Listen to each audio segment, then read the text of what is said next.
दोस्तों नमस्कार। स्वागत है हमारे YouTube channel Kaushambi teachers academy में। दोस्तों आज इस वीडियो में बाल विकास चैप्टर 4 और 5 का अध्ययन करेंगे। दोस्तों यदि आप बाल विकास के सभी चैप्टर का अध्ययन कर लेंगे तो सीटेट एग्ज़ाम में आप बहुत ही अच्छा नंबर ला सकते हैं।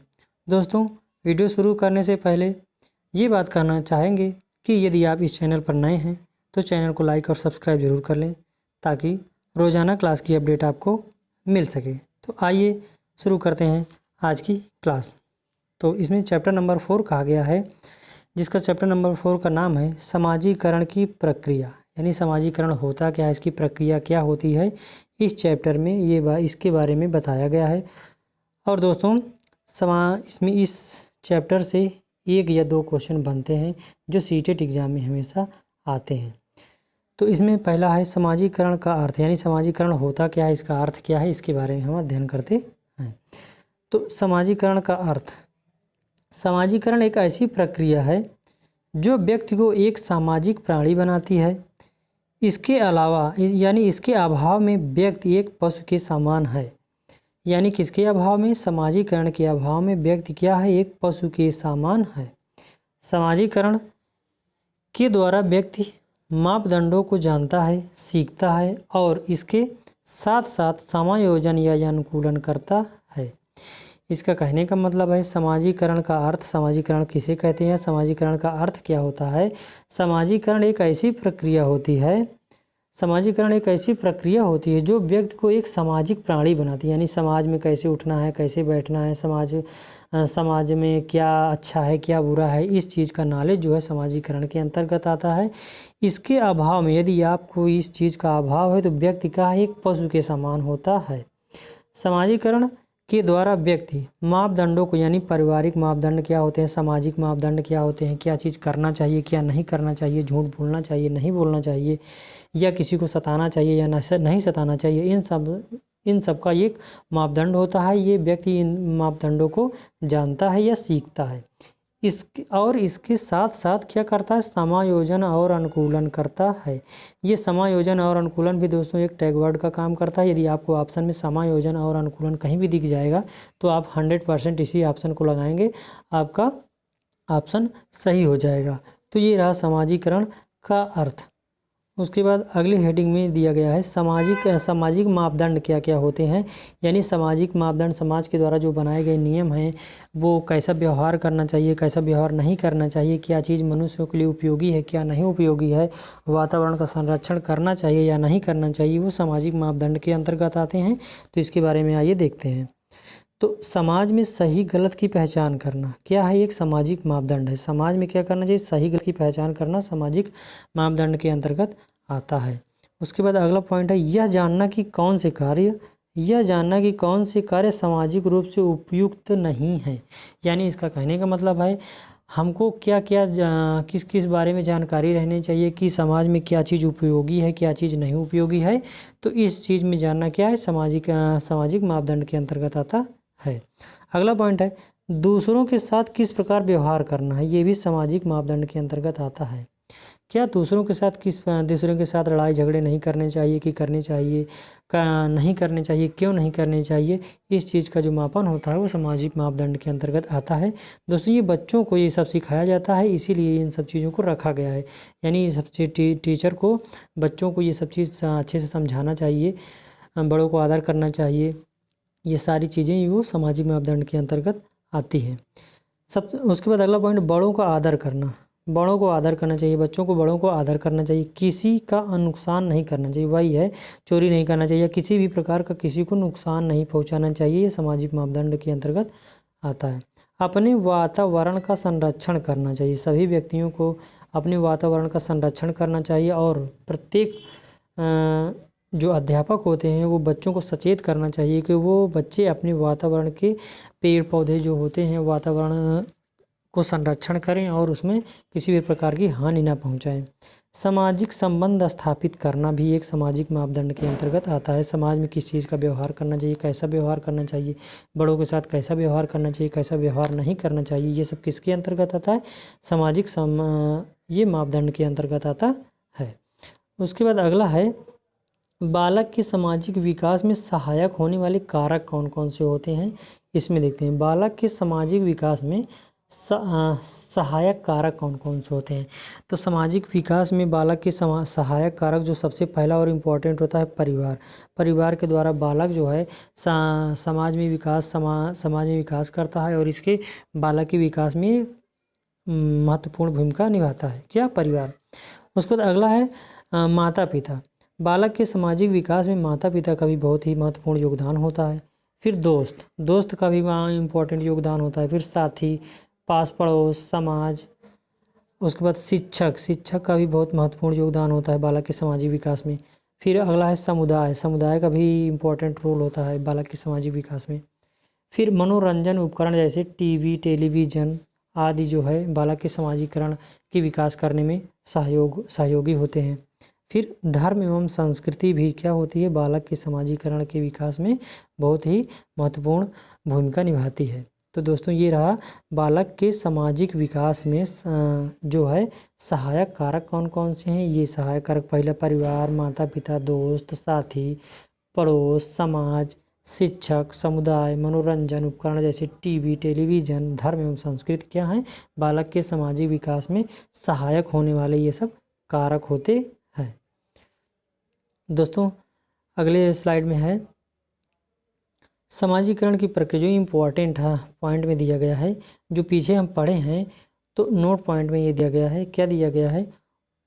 उपरोक्त मुख्य है, यानी जो हम पॉइंट दिए गए वो मुख्य हैं। वैसे बालक अपने आसपास की प्रत्येक वस्तुओं से सीखता है, यानी कोई भी वस्तु है उसके आस पड़ोस में है, चाहे अच्छी है, बुरी है, नकारात्मक है, पॉजिटिव है, प्रत्येक वस्तुओं से कुछ ना कुछ सीखता है।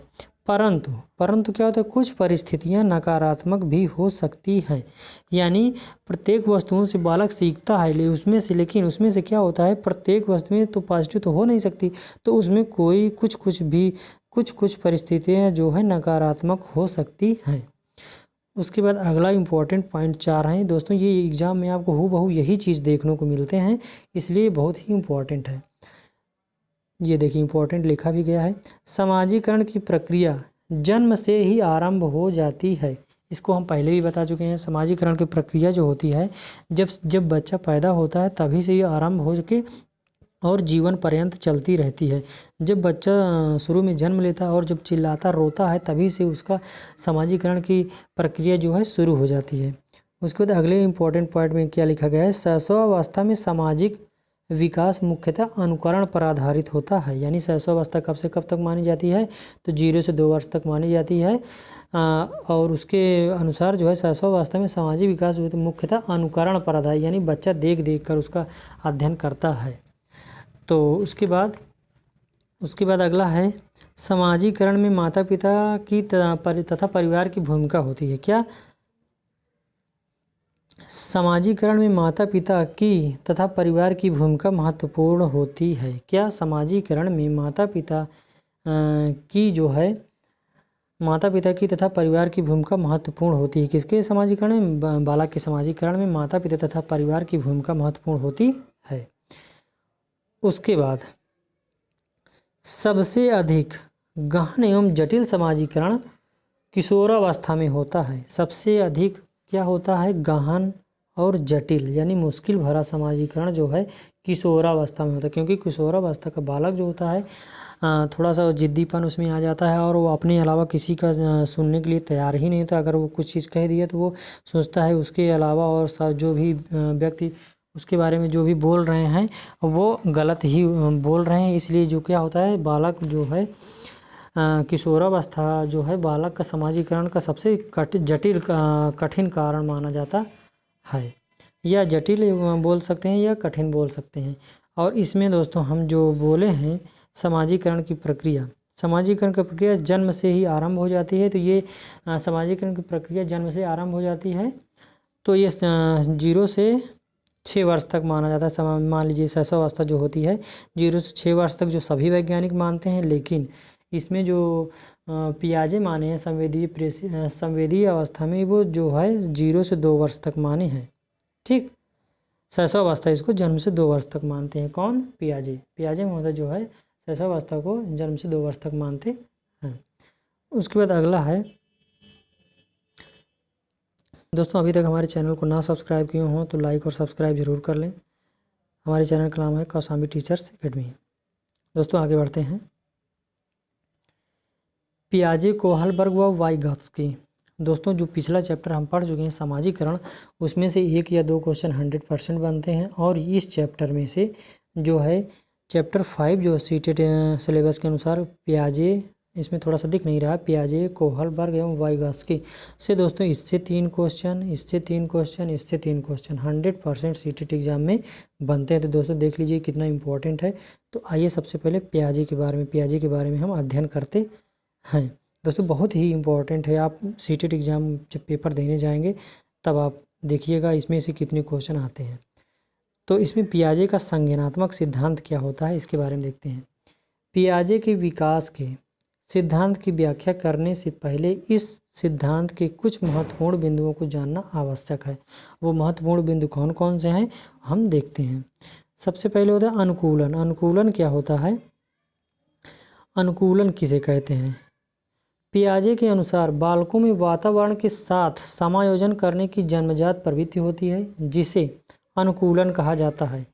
इनकी 2 उप प्रक्रियाएं होती हैं। यानी अनुकूलन क्या होता है? पियाजे के अनुसार जो है बालकों में वातावरण के साथ समायोजन, यानी वातावरण में के साथ जो समायोजित हो जाता है बालक, करने की प्रक्रिया जो है बालक में जन्मजात होती है। यानी वो पैदाइशी बालक का जो जन्मजात होता है वो वातावरण में समायोजन करने की उसकी प्रक्रिया प्रवृत्ति जो होती है वो जन्मजात होती है, जिसे अनुकूलन कहते हैं। जिसे अनुकूलन, जिस वातावरण में बच्चा जाता है उसी वातावरण में ढल जाता है, इसे अनुकूलन कहा जाता है।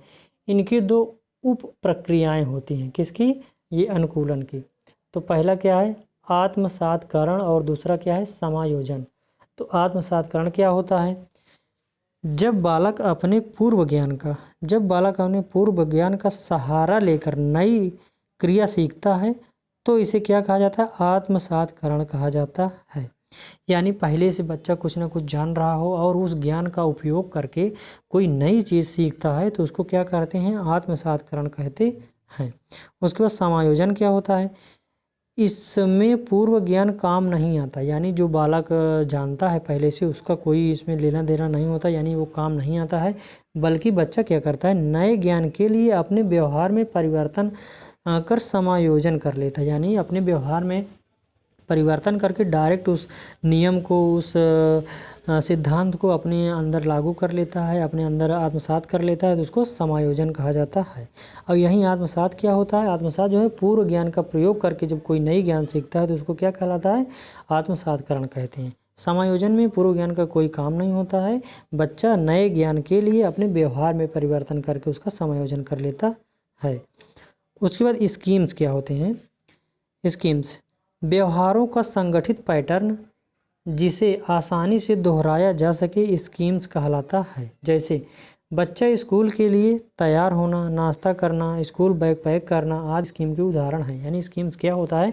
जब बच्चा रोज़ाना विद्यालय जाने लगता है तो उसको रोज़ाना एक आदत सी लग जाती है, उसको जैसे जाएगा, नहाएगा, धोएगा, टिफ़िन तैयार करेगा, नाश्ता करेगा, स्कूल बैग लेगा, उसके बाद स्कूल जाएगा। तो ये स्कीम्स क्या होता है? जो आसानी से दोहरा, यानी व्यवहारों में संगठित पैटर्न जो होते हैं जिसे आसानी से दोहराया जा सकता है। यानी धीरे धीरे बच्चा ये सब दोहरा करके सारा चीज़ सीख लेता है, तो क्या कहलाता है? वो स्कीम्स कहलाता है। फिर दोस्तों अगले पेज में है स्कीमा। स्कीम्स और स्कीमा ये भी दोनों इम्पॉर्टेंट है। स्कीमा क्या होता है? स्कीमा से तात्पर्य ऐसी मानसिक संरचना से है जिसका सामान्यीकरण किया जा सकता है। किसका? स्कीमा का जो है सामान्यीकरण किया जा सकता है। उसके बाद पियाजे के जो हैं ये अवस्थाएं दिए हैं, जो भी हम थोड़ी देर पहले बता रहे थे वो ये हैं।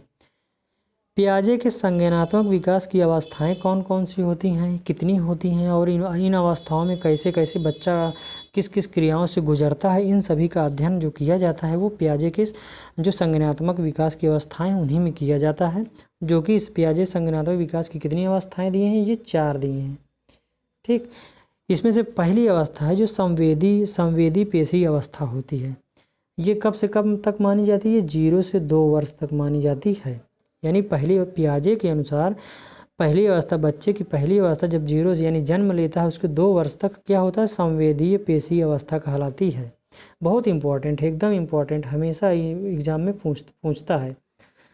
उसके बाद दूसरा नंबर प्राक संक्रियात्मक अवस्था। प्राक संक्रियात्मक अवस्था कब से कब मानी जाती है, पियाजे के अनुसार। दोस्तों ये सभी वैज्ञानिक, जैसे पियाजे हो गया, कोहलबर्ग हो गया, वाइगॉत्स्की हो गया या अन्य कोई वैज्ञानिक हो गया, तो वो अपने अनुसार बालकों के विकास में अपना अपना सिद्धांत दिए हैं। तो ये पियाजे के अनुसार है। ये अभी कोहलबर्ग दूसरे तरीके से बताएंगे, वाइगॉत्स्की दूसरे तरीके से बताएंगे, लेकिन हम पियाजे के बारे में पढ़ रहे हैं तो इसलिए पियाजे का ही हम इसमें चर्चा करेंगे। तो उसकी दूसरी अवस्था प्राक संक्रियात्मक अवस्था होती है, जो कब से कब तक मानी जाती है, 2 से 7 वर्ष तक मानी जाती है। पियाजे के अनुसार दूसरी अवस्था कौन होती है, दूसरी अवस्था का नाम है प्राक संक्रियात्मक अवस्था। ये कब से कब तक मानी जाती है, 2 वर्ष से 7 वर्ष तक मानी जाती है। उसके बाद पियाजे के अनुसार तीसरी अवस्था कौन सी दिए हैं पियाजे, मूर्त संक्रियात्मक अवस्था। ये जो है 7 से 11 वर्ष तक मानी जाती है। मूर्त संक्रियात्मक अवस्था कब से कब तक मानी जाती है, तो मूर्त संक्रियात्मक अवस्था जो होती है 7 से 11 वर्ष तक मानी जाती है। उसके बाद लास्ट है जो है चौथा है औपचारिक संक्रियात्मक अवस्था। औपचारिक संक्रियात्मक अवस्था कब से कब तक मानी जाती है, ये 11-12 से लेकर वयस्क अवस्था तक मानी जाती है। अब दोस्तों ये तो 4 पॉइंट दिए गए हैं, ये इसको हम ऐसे ही पढ़ लिए हैं नॉर्मली। अब इसमें जो ऐसे संवेदीय पेशीय अवस्था के बारे में क्या क्या बालक प्रतिक्रिया करता है, इसके बारे में पहली हेडिंग रहेगी, फिर दूसरी हेडिंग रहेगी, फिर तीसरी हेडिंग रहेगी, फिर चौथी हेडिंग रहेगी। तो इन सभी का विस्तृत अध्ययन हम करेंगे, क्योंकि दोस्तों इसमें ये पियाजे चैप्टर से ही कम से कम 3 क्वेश्चन इसी में से आता है। उसके बाद कोहलबर्ग से 3 क्वेश्चन आता है, फिर उसके बाद वाइगॉत्स्की थे। यानी इसका हमारे कहने का मतलब है अगर ये 3 वैज्ञानिकों को आप पढ़ लिए तो आपको 3 त्रिकोण 9 नंबर तो 100% आपका सही हो जाएगा।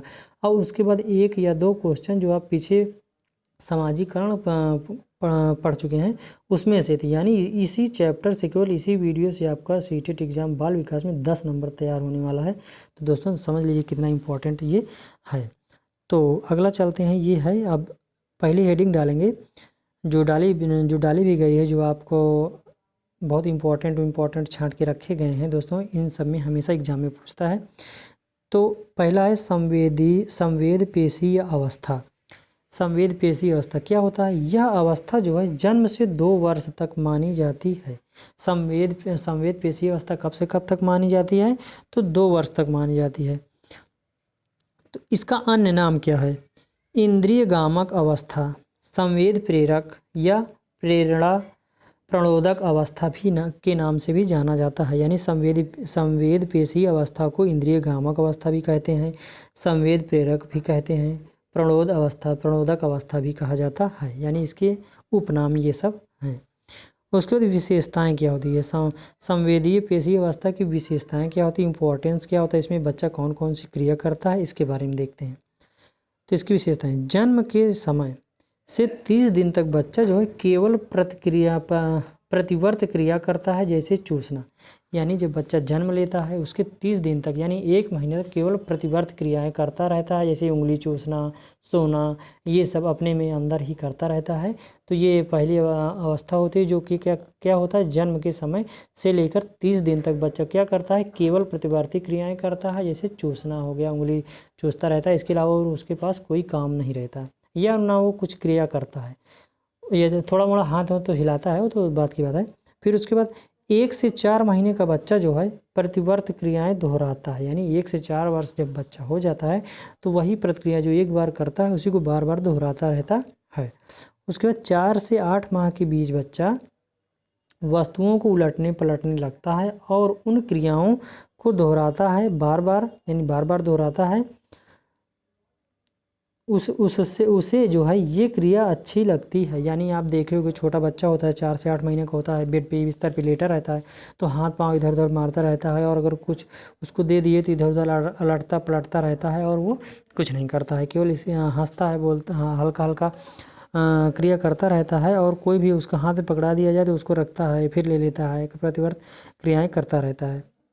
उसके बाद लास्ट है 12 से 18 माह में प्रयास एवं त्रुटि से सीखता है, यानी प्रयास एवं त्रुटि के माध्यम से बालक 12 से 18 महीने में सीखता है तथा वस्तुओं को तोड़ता है। यानी आप 12 से 18 महीने के बालक को अभी भी प्रैक्टिकली आप कुछ भी दे देंगे तो वो उसको तोड़ेगा, फोड़ेगा, इधर फेंक देगा, उधर फेंक देगा। तो ये क्रिया जो होता है पियाजे की जो उसमें जो 0 से 2 वर्ष आती है संवेद पेशी अवस्था के अंतर्गत आता है।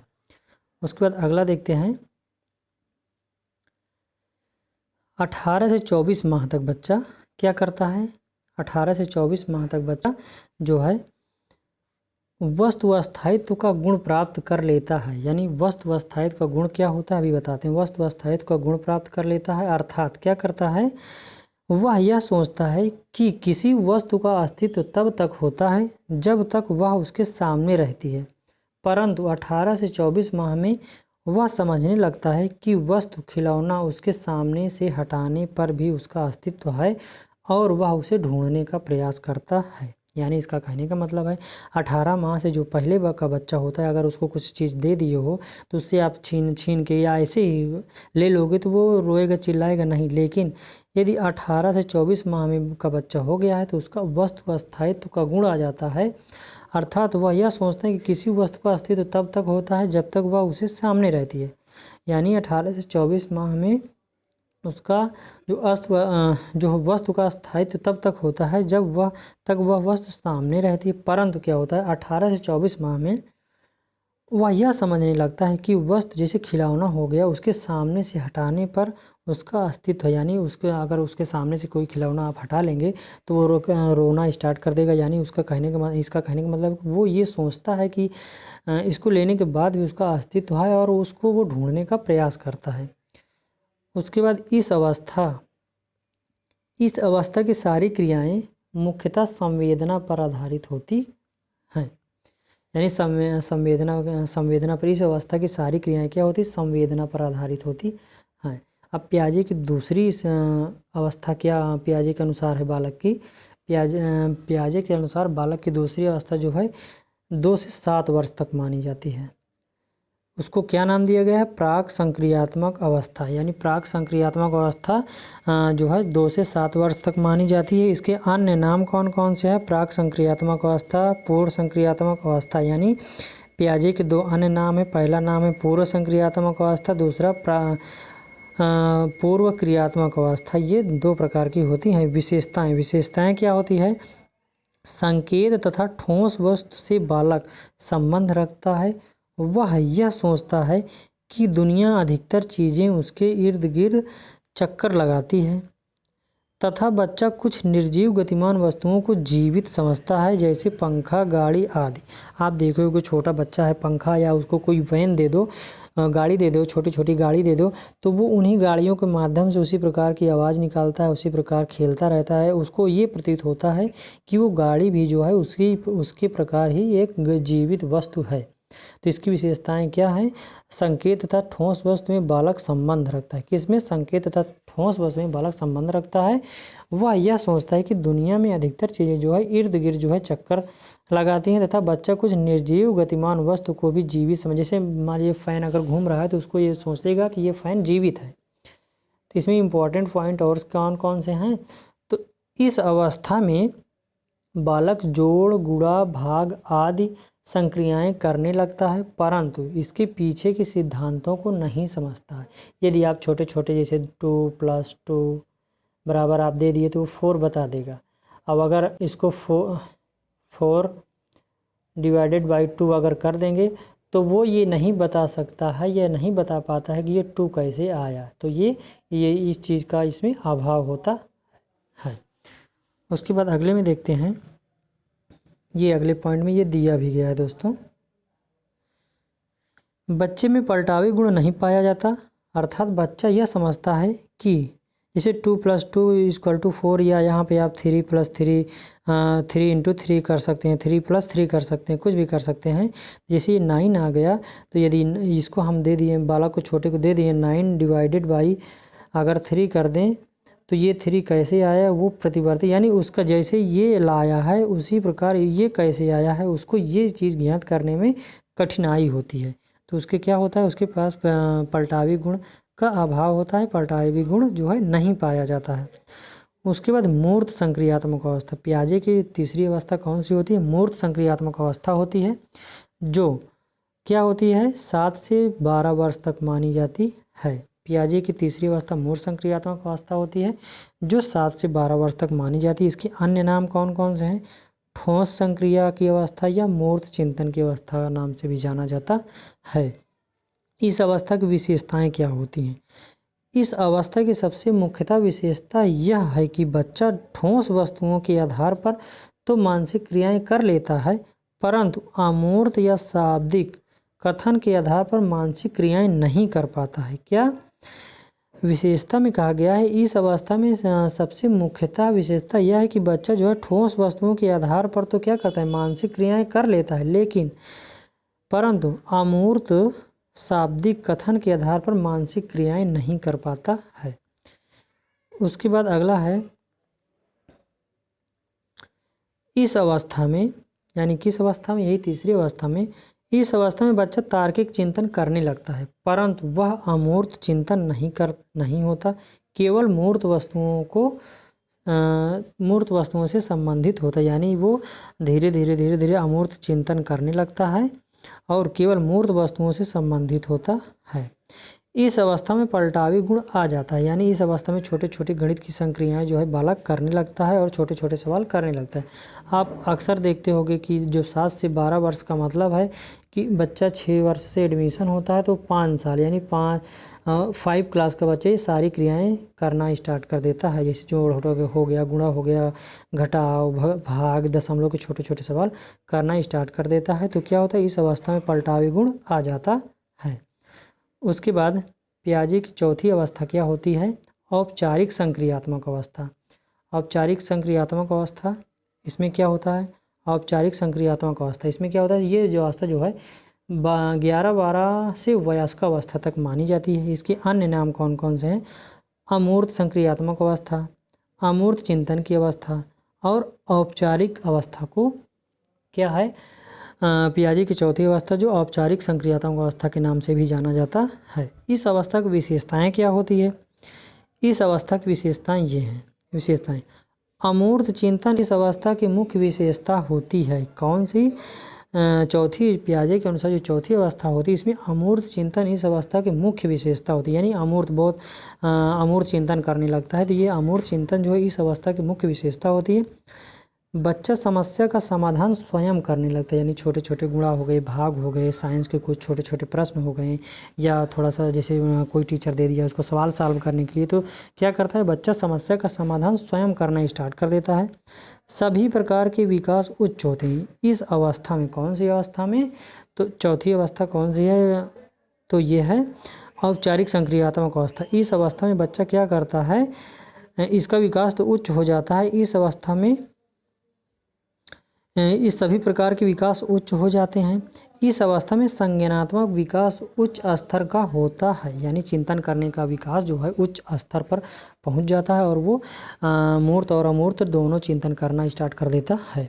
फिर उसके बाद क्या है? मानसिक विकास परिपक्व हो जाता है, यानी मानसिक विकास, माइंड का विकास जो है लगभग पूर्ण हो चुका होता है। दोस्तों, आज की क्लास यहीं तक रहेगी। दोस्तों, हमारा वीडियो पसंद आए तो लाइक और सब्सक्राइब ज़रूर कर लें ताकि रोज़ाना क्लास की अपडेट आपको मिल सके। Thanks to all. जय हिंद।